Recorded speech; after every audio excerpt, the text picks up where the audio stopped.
Clube de Leitura. Logos e Letras. Leitura compartilhada do livro Diante da Porta Estreita de Charles Haddon Spurgeon. Um impedimento real. Apesar de não ser de forma alguma difícil em si mesmo crer nele que não pode mentir, e confiar no único que sabemos ser capaz de salvar, ainda assim algo pode intervir e que pode fazer mesmo isso algo difícil ao meu leitor. Esse impedimento pode ser um segredo, e ainda assim ser muito real. Uma porta pode ser fechada, não por uma grande pedra que todos podem ver, mas por um parafuso invisível, que dispara e se prende fora do alcance dos olhos. Um homem pode ter bons olhos, e ainda não ser capaz de ver um objeto, pois há algo no meio do caminho. Vocês não poderiam nem ver o sol se um lenço, ou mesmo um pedaço de trapo, fosse amarrado em volta de suas faces. Oh, as bandanas que os homens insistem em colocar cegando seus olhos. Um doce pecado, trabalhado no coração, prevenirá que a alma se agarre a Cristo pela fé. O Senhor Jesus veio salvar-nos do pecado. Se estamos resolvidos a pecar, Cristo e nossas almas nunca concordarão. Se um homem toma veneno, e um médico é chamado para salvar sua vida, ele pode até ter o antídoto pronto. Mas se o paciente persistir em manter o frasco de veneno em seus lábios, e continuar a tragar suas gotas mortais, CMO o médico poderá salvá-lo? Salvação consiste grandemente em separar o pecador do pecado, e a própria natureza da salvação teria de ser mudada antes que pudéssemos falar de um mensuvo que amasse o pecado, e alegremente vivendo no mesmo. Um homem não pode se tornar branco, e continuar negro. Ele não pode ser curado, e permanecer doente. Também ninguém pode ser salvo, e ainda ser um amante do mal. Um bêbado será salvo crendo em Jesus, o que é o mesmo que dizer, ele será salvo de ser um bêbado. Mas se ele determinar continuar a se intoxicar, ele não está salvo disso, e ele não crê verdadeiramente em Jesus.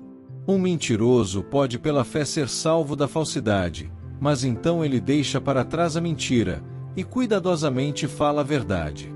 Todos podem perceber claramente que ele não pode ser salvo de ser um mentiroso, e ainda assim andar da mesma forma que antes, de enganos e desconfianças. Uma pessoa que está em inimizade com outra será salva deste sentimento de inimizade ao crer no Senhor Jesus, mas se ele jura que ainda manterá o sentimento de ódio, está claro que ele não foi salvo do mesmo, e igualmente claro que ele não crê no Senhor Jesus para a salvação. A grande questão é ser liberto do amor ao pecado. Esse é o efeito certo de se confiar no Salvador. Mas se esse resultado está longe de ser desejado de tal forma que é recusado, todo discurso de confiar no Salvador para a salvação é um conto inútil. Um homem procura o oficial do navio, e pergunta se ele pode ser levado à América. Ele tem certeza de que o navio está pronto agora, e que ele apenas tem de embarcar, e rapidamente chegará a Nova York. Mas, diz ele, eu quero parar em casa na Inglaterra, e cuidar da minha loja por todo o tempo que eu estiver cruzando o Atlântico. O agente pensa que está falando com um louco, e lhe diz para cuidar dos seus negócios, e não fazê-lo perder tempo ao fingir-se de bobo. Fingir confiar em Cristo para lhe salvar do pecado, enquanto você ainda está determinado a continuar nele, é fazer piada de Cristo. Eu oro para que meu leitor não seja culpado de tal profanação. Que ele não imagine que o Santo Jesus será o patrono da iniquidade. Você vê a árvore na minha figura? A era cresceu por ela toda, e a está sufocando, sugando sua vida, e a matando. Essa árvore pode ser salva. O jardineiro pensa que sim. Ele está animado para fazer o seu melhor. Mas antes que ele comece a usar seu machado e sua faca, lhe dizem que ele não pode cortar fora a era. Então, ele diz, é impossível. É a era que está matando a árvore, e se você quer que a árvore se salve, você não pode salvar a era. Se você confiar em mim para a salvação da árvore, você precisa me permitir tirar dela a trepadeira mortal. Não é isto senso comum? Certamente é. Você não confia a árvore ao jardineiro a não ser que você confie que ele corte fora tudo que lhe é mortal. Se o pecador mantiver seu pecado, ele morrerá nele.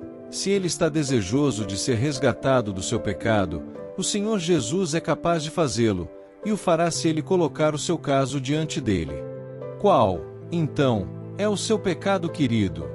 É alguma injustiça grosseira? Então muita vergonha deve fazê-lo parar com ele. É o amor ao mundo, ou medo dos homens, ou desejo de enriquecer injustamente?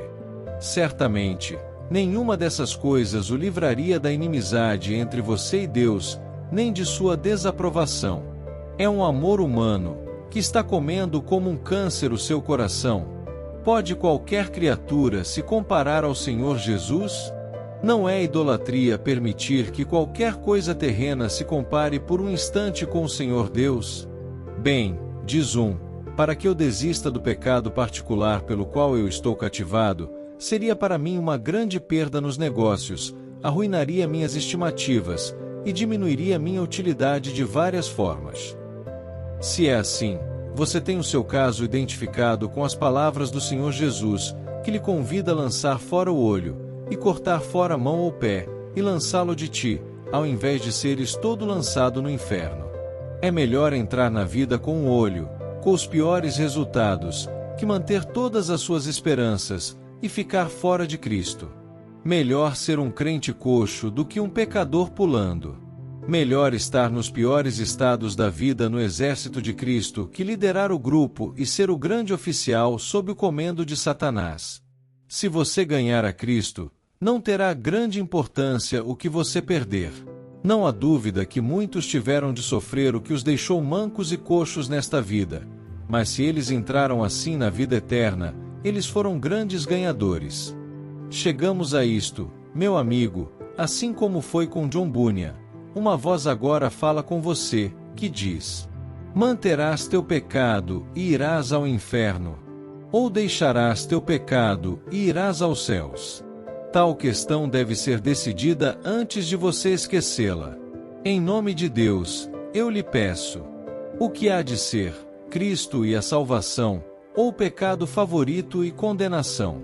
Não há um caminho intermediário. Esperar ou se recusar a decidir certamente será uma decisão pelo mal. Aquele que permanece questionando se ele será honesto ou não, já está fora da linha de raciocínio. Aquele que não sabe se quer ser limpo do pecado dá evidências de um coração desleal. Se você está ansioso a deixar todo o caminho mau, nosso Senhor Jesus lhe capacitará a fazê-lo de uma vez. Sua graça já mudou a direção de seus desejos. De fato, seu coração foi renovado. Assim, descanse nele para ser fortalecido para sua luta contra as tentações enquanto elas aparecem, e cumprir os mandamentos do Senhor dia após dia. O Senhor Jesus é grandioso para fazer o homem coxo pular como a corça, e ao capacitar aqueles que estão doentes com paralisia de carregar a própria cama e andar. Ele lhe fará capaz de vencer o mau hábito. Ele irá mesmo tirar o demônio de você. Sim, se você tiver 7 demônios, ele os pode tirar de uma vez. Não há limites para o seu poder para limpar e santificar.